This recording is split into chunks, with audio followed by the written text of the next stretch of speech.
So then who is your audience? What is your demographic? And how do you figure that out?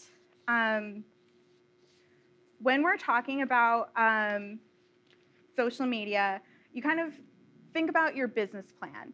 You think about who is your ideal customer, what is their age, what do they do for work, what do they do for fun.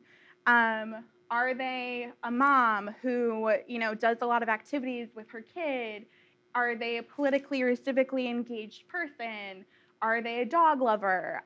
Those are sorts of things that you want to hone in on who your ideal person is. And as you created your business plans, you probably had ideal customers in mind. You had the outdoorsy foodie who, was going to want to shop at your cheese and deli shop, or the Goop mom. I recently had a friend of mine who works in PR for fashion, and she said her ideal customer is the Goop mom. She knows who she's talking to and why she needs, what their needs are.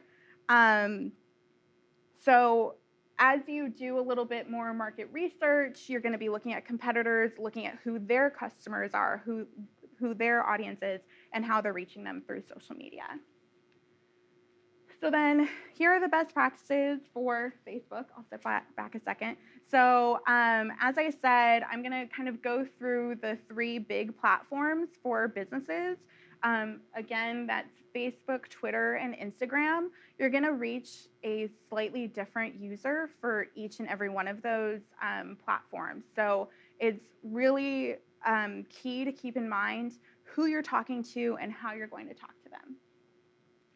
So with Facebook, Facebook has a pretty endless character limit. However, the best practice is to actually not use all of those characters. There's a shorthand on social that's TLDR. That means too long, didn't read. And then you get to your quick sales pitch. And so that's why on Facebook, it's so important to keep things short and sweet. You have like half a second to be able to talk to users as they're scrolling through their news feed, or if they get an alert because you have an event or you're streaming a live video. You just have that microsecond to get their attention. So keeping it short and sweet is so important. Asking questions to spur on engagement. Facebook is lucky that you have, the comment thread that's available on pages. And that's a great way to engage with your customers and have them engage with fellow customers and really build a community around your brand. One of the important things also is to be able to respond to those always. So, you throw out a question of like, how's your Monday? How do you take your coffee? Say that you're opening up a coffee shop. And you don't want to just kind of leave that to kind of fester there for the rest of the day, because the second people are no longer engaging in your brand on social media, they're forgetting about it. So you want to be sure that you're really following up with any of the questions that you do ask. Moving on, this one's a bit of a heavier lift, but it's experiment with video. And that doesn't mean that you have to have fancy camera equipment like we see here. It means that you just have to have your phone out and ready to take video or do live shots of events that you have. Facebook is making it a little harder for businesses who have pages. They're really emphasizing conversation starters and quality and authentic conversations on their feed. And that usually is coming from a person rather than a page. But one way that Facebook is trying to help businesses and pages and brands is to have them use Facebook video. And outside of YouTube, Facebook is the second highest place where people find and search videos. And just quick ideas of how you can use video for your business. Like I said, if you have an event going on, then you can, have a live stream of that for anybody who can't be there. Or if you are having, again, this is very event-based, but, if at the library we have author talks all the time, and, you can have a Q&A with the author beforehand if you can't do a live stream of the event. And that's just an additional way to get kind of that exclusive video content for your user. And it's quality content that Facebook values higher than necessarily a post. And then going back into events, if you have an event, create a Facebook event. It is a really easy way to engage with your users. It's something that, again, Facebook really rewards. It will tell you, Bob Jones is going to an event near you. I mean, how many of you have gotten notifications about friends who are going to events near you? And so you get that notification, and then you'll have new customers coming to your page to RSVP or at least look into the events that you have coming up.